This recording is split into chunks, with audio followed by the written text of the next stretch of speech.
entre tanta tristeza. Yo soy alegría. Entre tanta pobreza. Yo soy bendición. Entre tanta religión. Yo soy Cristo.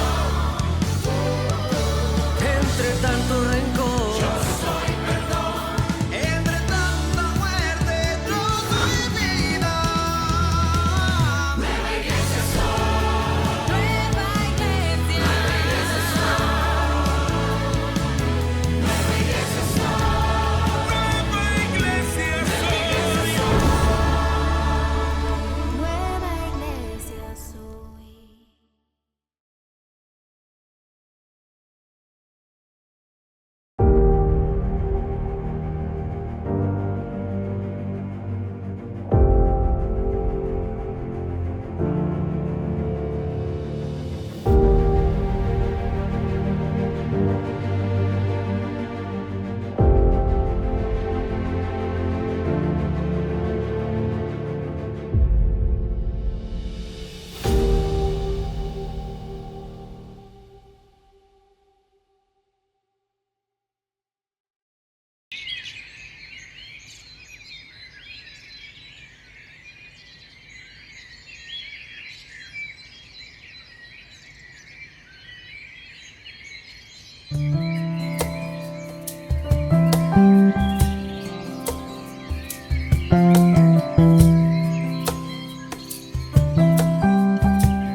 Ha salido el sol otra vez y en mi habitación entra su luz.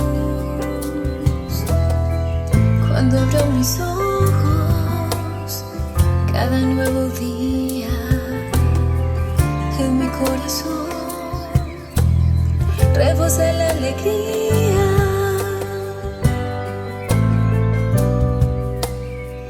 Ha salido el sol otra vez y en mi habitación entra su luz. Cuando abro mis ojos, cada nuevo día en mi corazón rebosa la alegría. Porque en cada amanecer estás presente en mi ser y puedo oír tu voz. Cada amanecer, con todo mi amor te alabaré y junto a las alas te cantaré.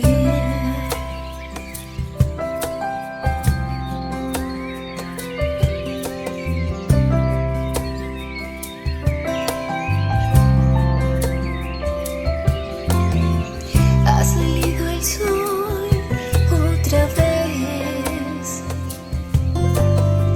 y en mi habitación entra su luz. Cuando abro mis ojos, cada nuevo día en mi corazón rebosa la alegría. Porque en cada amanecer estás presente en mi ser y puedo oír tu voz.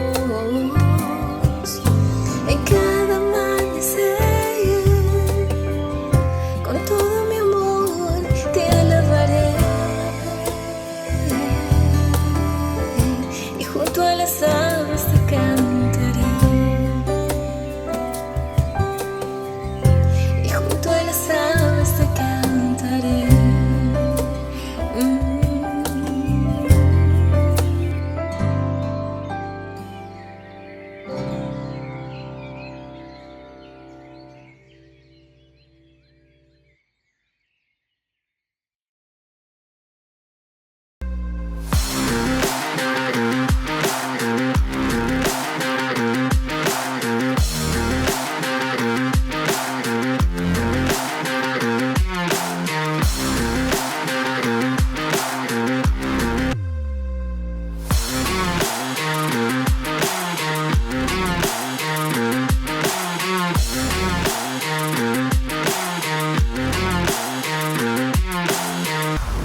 Ao longo dos estudos que temos feito da Escritura ou das Escrituras,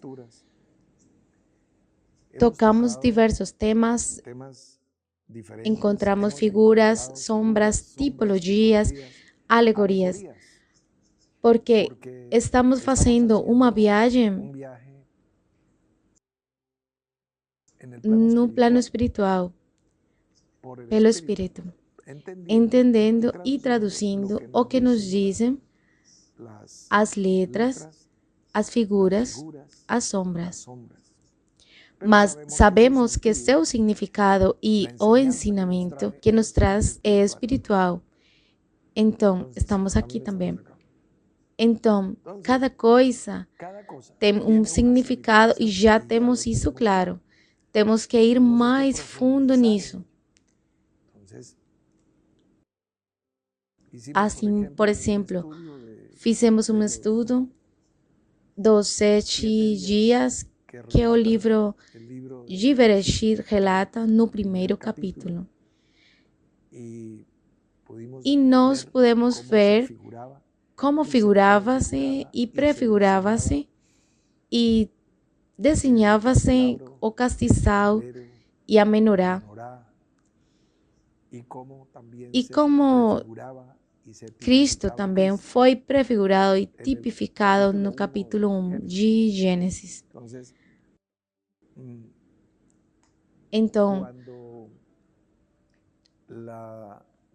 quando no último livro, não no Gênesis, mas no livro da revelação de Jesus Cristo, que vem como o nome de Apocalipse, então encontramos que veio uma mensagem para as 7 igrejas. São chamadas assim as 7 igrejas, mas a gente pergunta, como assim? Se as igrejas são localidades, são pontos geográficos, isso é o que é conhecido como as igrejas. Igreja, por exemplo, o apóstolo Paulo escreve aos Coríntios.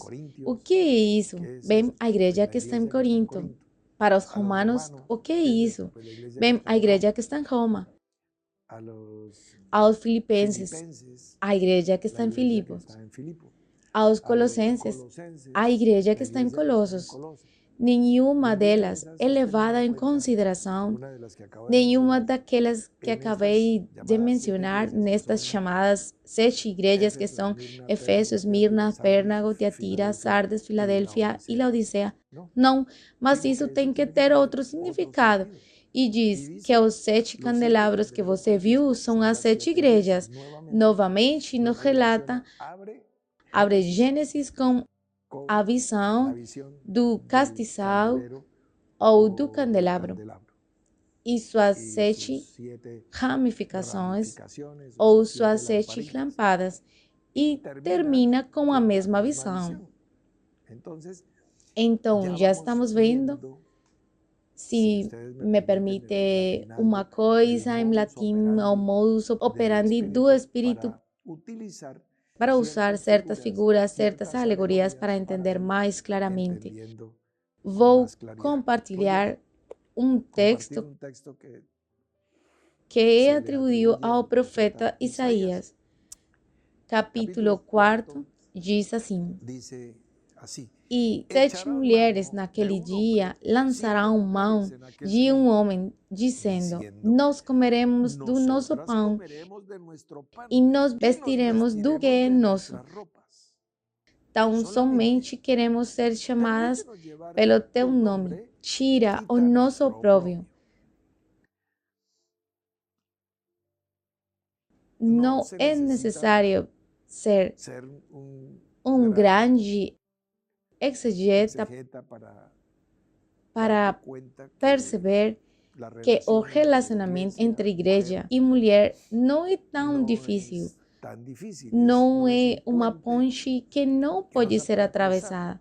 Relaciona a Kehilá, a congregação, com a mulher, inclusive toda a nação, a grande congregação de Israel. Então Deus diz a Oséias: bem, olha, case-se com uma prostituta, uma mulher de fornicação, para que você entenda como me sinto sobre as infidelidades e deslealdades de minha esposa Israel. Então, Oséias presta atenção nele. Claro, Senhor, eu faria qualquer coisa. Você não encontrará esse versículo na Bíblia, já em uma versão coloquial, mas você está me entendendo. Claro, é a figura para que possamos entender certas verdades espirituais. Então, aqui temos dois grupos. Um composto por ele, um homem, e o outro composto por 7 mulheres. E lá está. No meio de uma história profética, e diz: 7 mulheres naquele dia lançarão mão de um homem.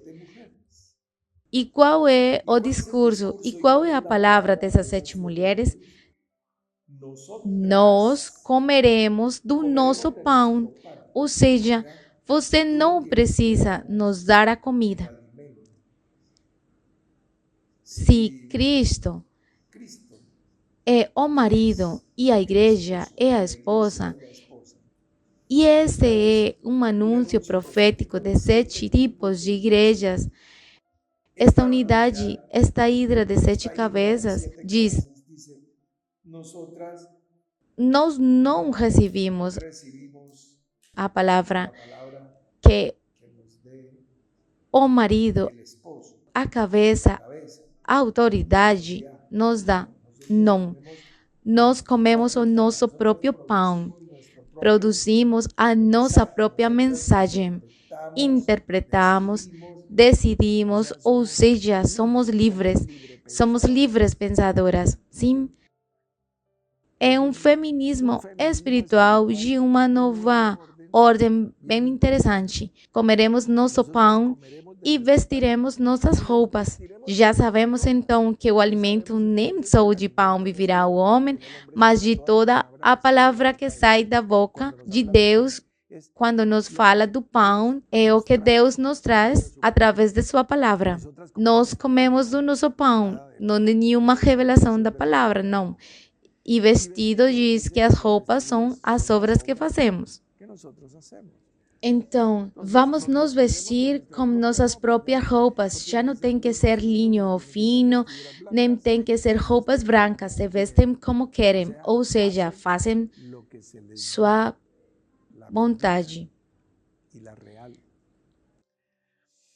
Com argumentos filosóficos e antropológicos como o livre-arbítrio, o livre desenvolvimento da personalidade, uma série de liberdades e direitos, porque há muita insistência nos direitos humanos. A irmã Paloma fez uma especialização na França depois de terminar seus estudos de direito e foi justamente em direitos humanos na Universidade Católica de Lyon. Mas o que foi primeiro, a galinha ou o ovo? Porque não falamos sobre direitos divinos? Quais são os direitos de Deus para que nós também entendamos e exijamos os nossos? Mas as primeiras coisas primeiro. Os direitos de uma pessoa, como suas liberdades, vão tão longe quando os da pessoa próxima a ela.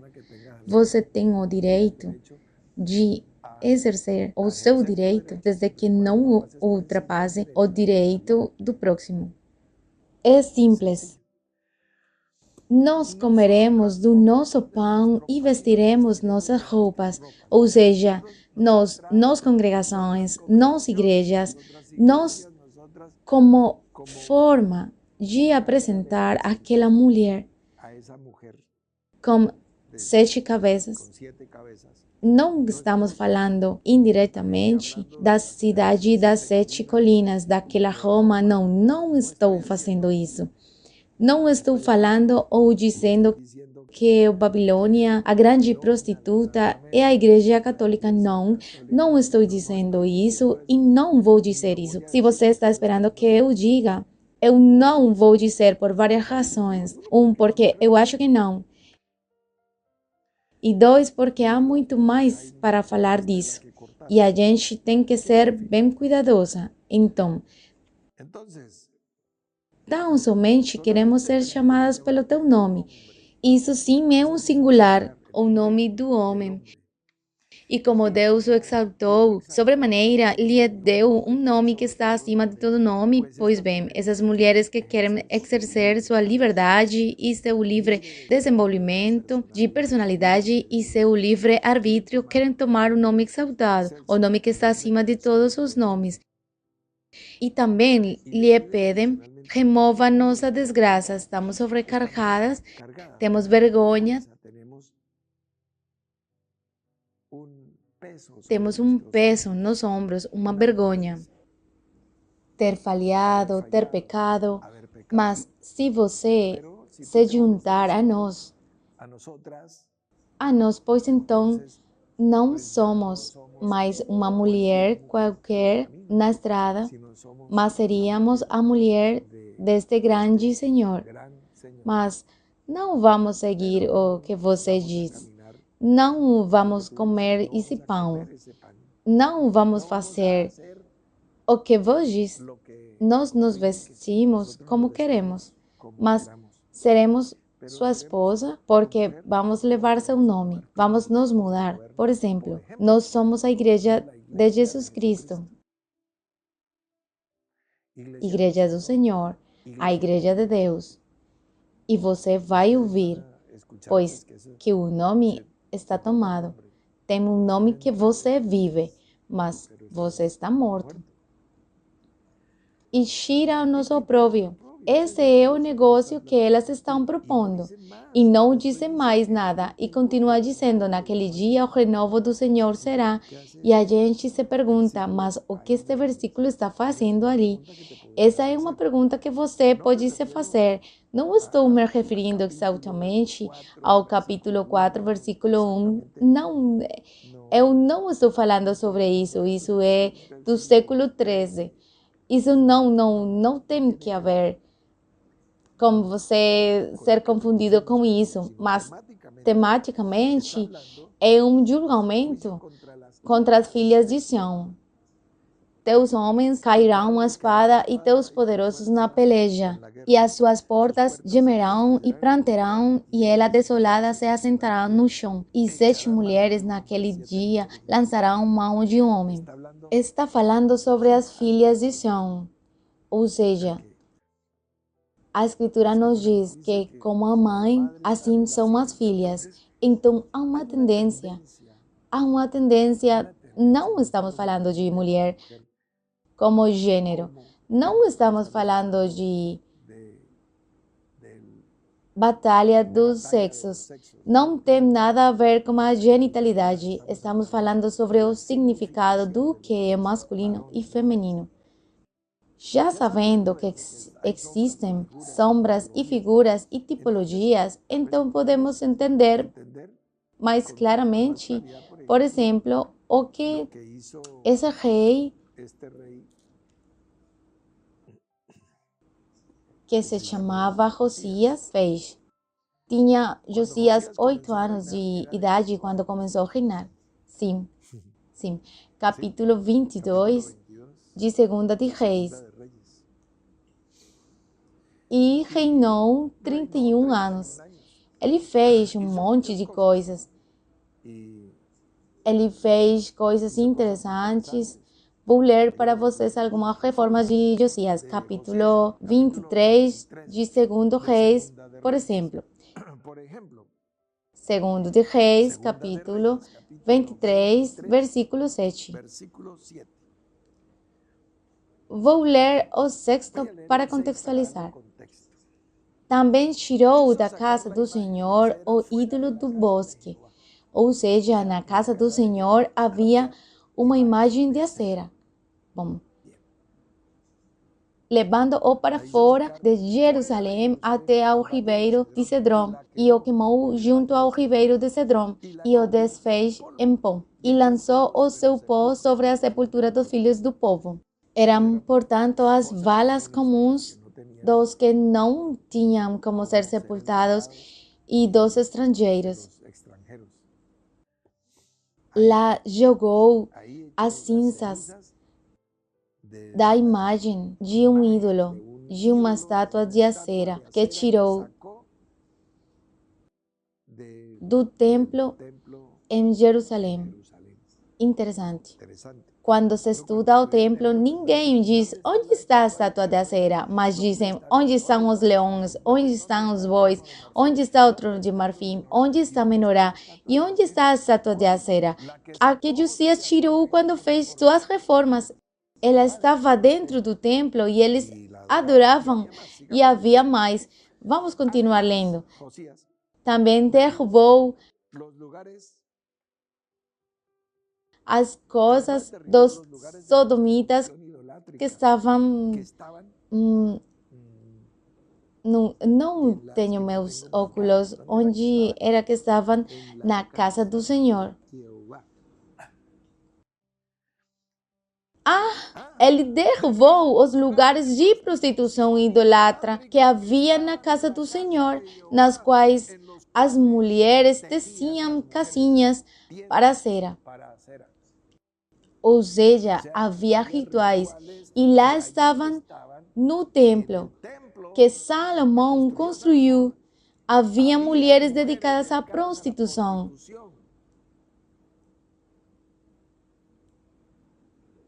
Havia como tendas, como casinhas e pessoas, as mulheres teciam tendas e os peregrinos entravam no templo e tinham sua barraca, ou seja, havia uma espécie de motel dentro do templo de Salomão em Jerusalém.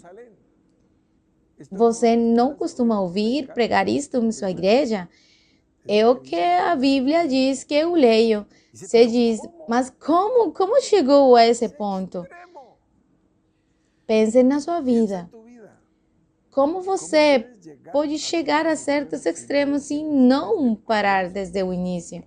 Porque é que uma meretriz, mãe de abominações, não aparece assim. Apareceu em Apocalipse, voou de parapente, caiu um paraquedista. Que? Uma prostituta, uau, que novidade! Não. Entendendo uma coisa, que quando são trocados favores carnais ou sexuais por um bem ou benefício, isso é o exercício da prostituição. Não é determinado pelo número de clientes. Você é um assassino se matar 10 pessoas, para 100 pessoas, para 1000 pessoas ou para uma. Então, ser prostituta, porque com um cliente ele já está praticando a prostituição. No natural, se você se casar pelo que vai receber, está praticando a prostituição. Mas isso não é importante. Desse tipo de prostitutas, digamos que não é importante falar, porque estamos falando a mensagem espiritual. Além disso, com uma pessoa que pratica a prostituição está muito mais próxima do reino do que uma pessoa religiosa, que um escriba e um fariseu hipócrita, porque sua consciência fica muito mais clara quando vem o sopro do Espírito que nos convence da justiça, do pecado e do julgamento. Então, vai entender. Olhemos um pouco mais para trás para ver onde começou esse trânsito de relacionar o sexo ilícito com o desenvolvimento da espiritualidade. Vou ler um capítulo que todos vocês conhecem, que é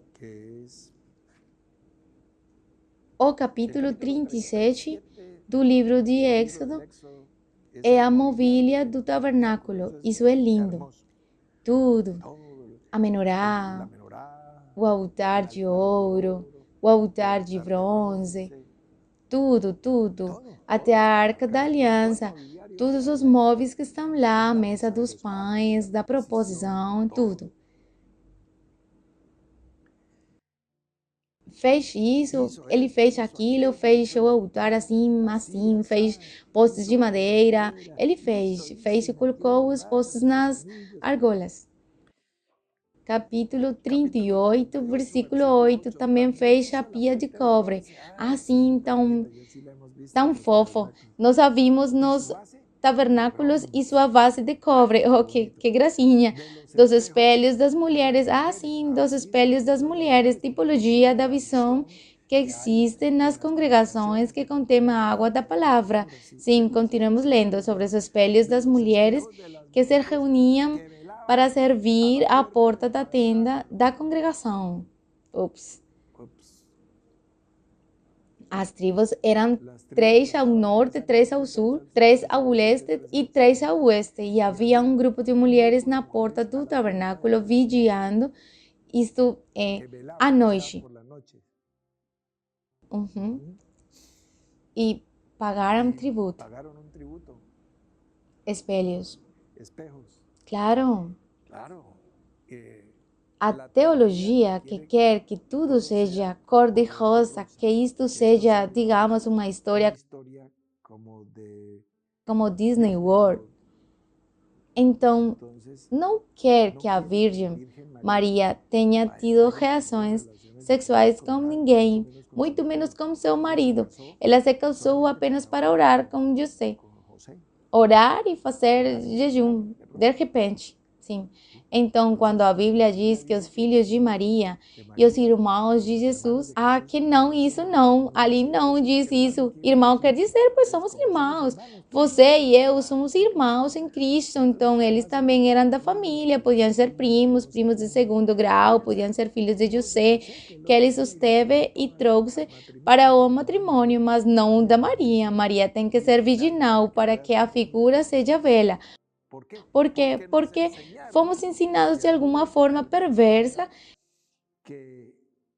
que a relação entre homem e mulher era suja e pecaminosa, ou seja, o celibato era o caminho para o reino dos céus. Quando você é ensinado que fazer sexo é pecado, então o instrumento do pecado é a mulher. Então, por que as relações homem ocorrem? Bem, porque eles são obrigados ao celibato se quiser servir a Cristo e ser o sacerdote de Deus Altíssimo. Bem, as mulheres não podem ser. Elas só podem ser auxiliares de segunda ordem. São as freiras, ou são as arrumadeiras, ou são as copastoras, mas não a mulher. A mulher deve ficar calada no meio da congregação. E então vem a fornicação na carne ou no espírito. Você já viu um altar cheio de homens ministrando? Perversão. É perversão. Isso é pecado contra a natureza. Essa é a verdade, mas a quem fez chover fogo?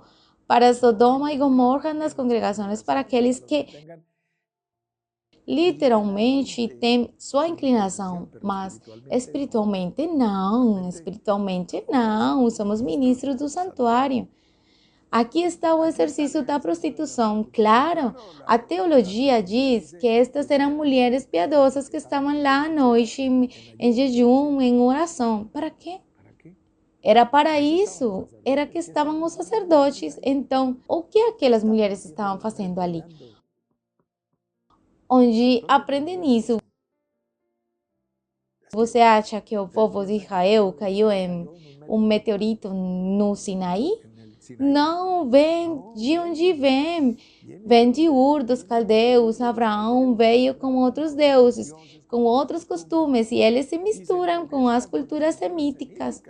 E o que esses povos fizeram? Bem, existem as culturas. Depois, não se reúna com outros povos, não peguem esses costumes. Cuidado, porque as moabitas os ensinam a fornicar.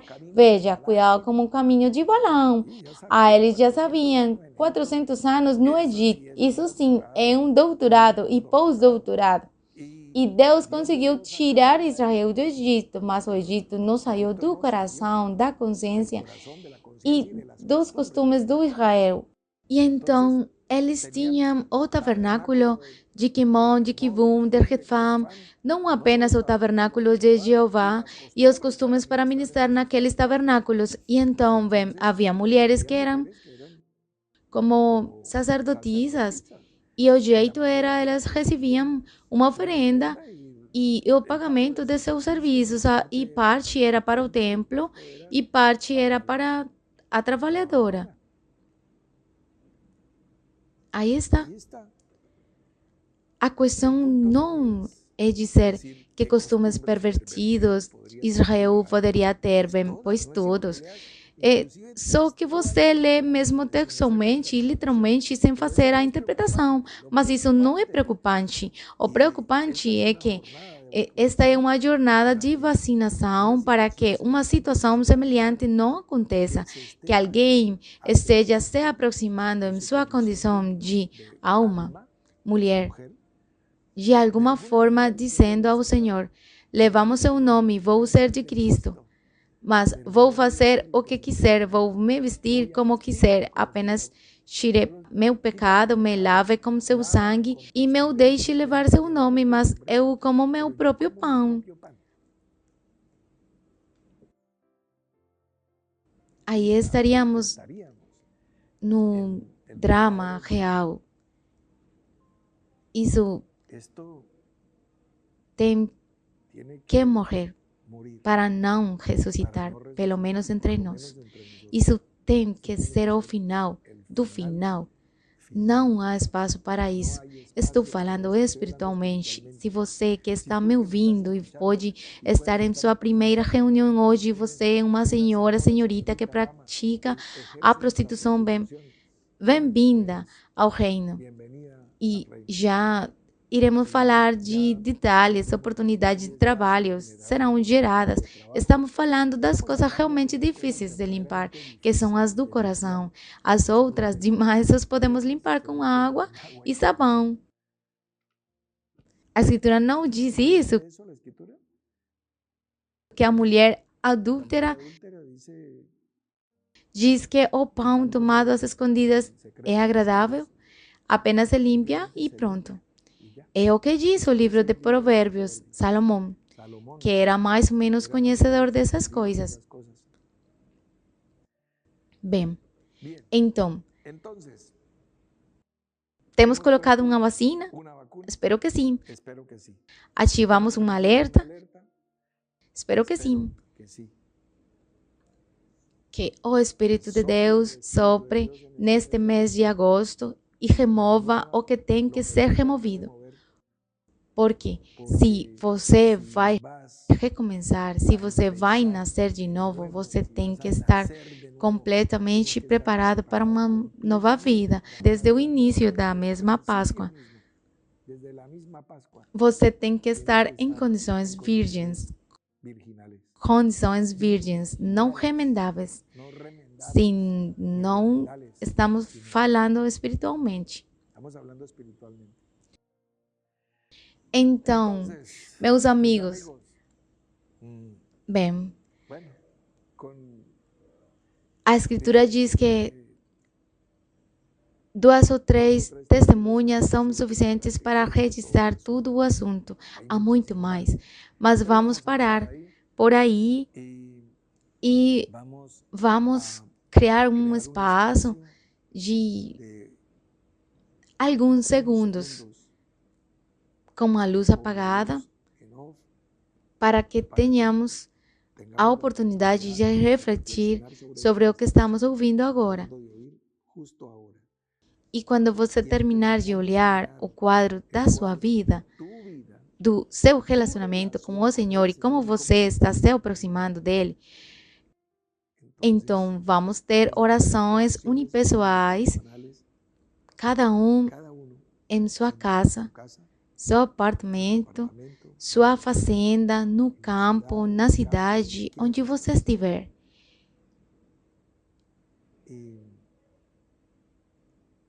E nos encontramos em 60 segundos para encerrar a palavra.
Quando o Espírito então fale a palavra, a conhecida palavra do capítulo 31 de Provérbios, mulher virtuosa, quem marchará? Diga ao Senhor, bendito e bem-aventurado Senhor, porque você pagou um alto preço e a encontrou. Hineni, aqui estou, Senhor. Se você já orou e está claro, é isso. Levante a mão, levante a tua voz, levante a testa com orgulho, com a dignidade, com altivez. Deixe parecer até arrogante aos inimigos de Deus. Mas é a satisfação já da plenitude de saber que sua alma foi chamada, escolhida, purificada, renovada e que você entendeu que não está indo atrás da recompensa, mas você vai pelo vencedor do prêmio, por Ele, por amor a Ele. E tendo Ele, você herdará todas as coisas. Você não vai atrás das coisas. É o começo, é a diferença.